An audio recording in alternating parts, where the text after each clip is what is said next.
Although Catholicism is a sun god representation of the mysteries, and Islam is a moon god representation, it's interesting to cross-reference them to point out some commonalities that betray a shared origin.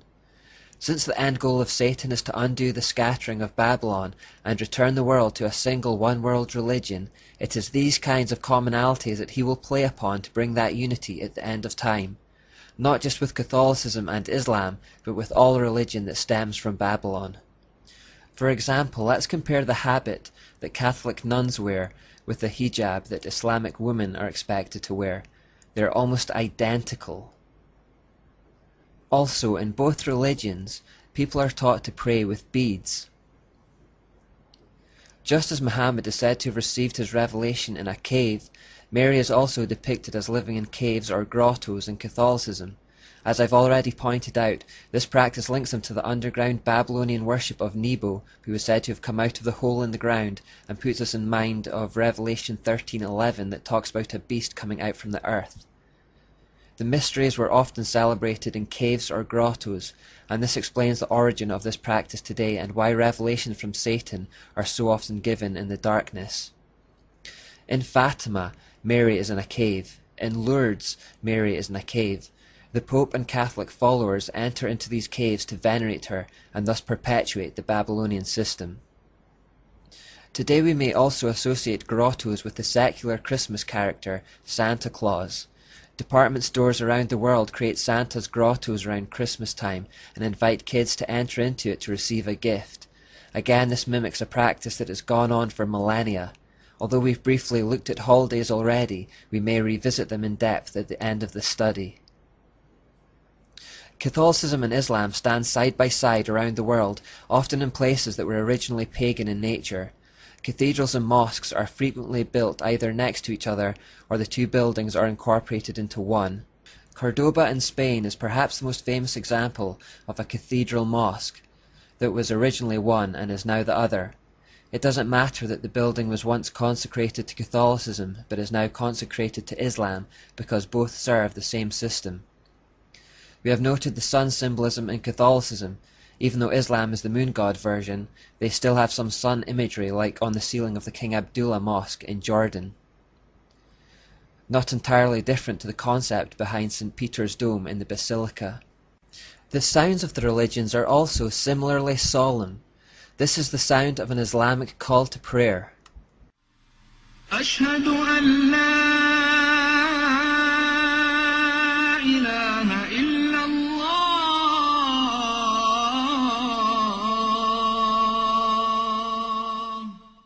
Now compare it with the sound of a Gregorian chant. They are both similarly haunting, mournful, and melancholic.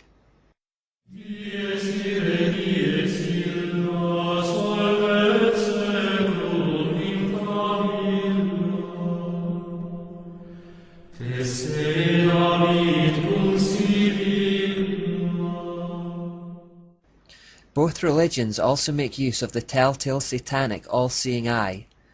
This is a typical example from an Islamic taxicab where they are used as a charm to ward off evil and for protection. You will also unsurprisingly find this symbol in Catholicism. This is one example found on the confessional at the Cathedral Milano in Italy. To the ancient Egyptians, the right eye represented the sun and the left eye represented the moon.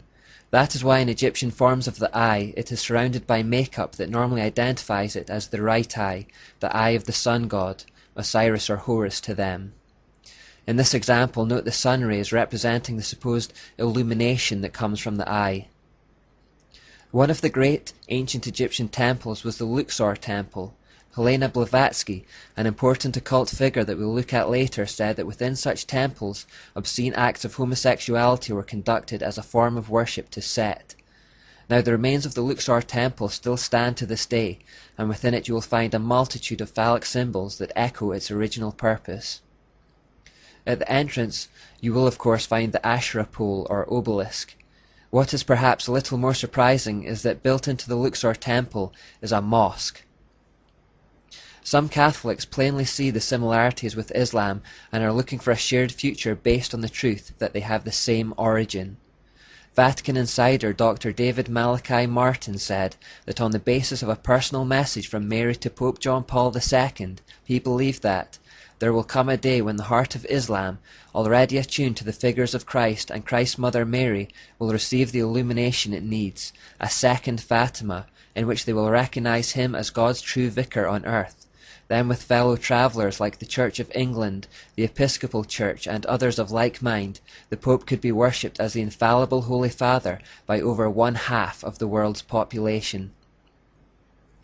This idea of ecumenism, or unity between religions, is gaining a lot of momentum in the world today, and behind it is the fact that Satan wants to reverse the scattering of Babylon and bring the whole world together again under his mystery religion.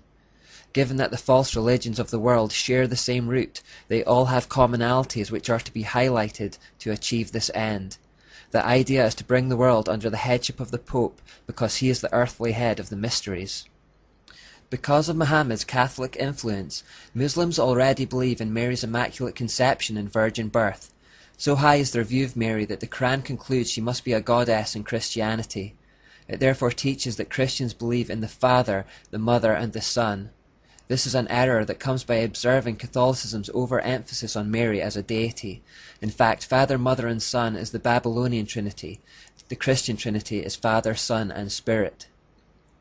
The Islamic system of salvation is one of justification by works, which is the same as Catholicism and all false religion, in fact. The Quran teaches that on the Day of Judgment, good and bad works will be weighed up in a balance to decide whether or not someone goes to heaven or hell. This is just like the scales of Anubis or St. Michael in Rome. In Islamic states, there is no division between religion and politics. This merger of secular and sacred is similar to the Church of Rome, where the sovereign pontiff is both head of the religion and a reigning monarch. A final similarity with the Church of Rome is persecution, firstly of Jews and secondly of Christians. This is an indicator of Satan's presence. The Jews were granted full citizenship of Rome in 212 AD. However, when the empire became Catholicized under Constantine 100 years later, this toleration of Jews declined and persecution began. This was the start of a long history of terrible persecution of Jews by the Church of Rome. Likewise, we have already seen how Muhammad developed a hatred of the Jews and took to attacking and massacring them. In conclusion, we should be careful not to bow to the pressure of the politically correct lobby and blaspheme the name of God by placing him on a level with Allah, or to even suggest that they are one and the same under different names. Allah is Baal. We should also be clear in refusing to compromise with Catholicism and its Babylonian ways.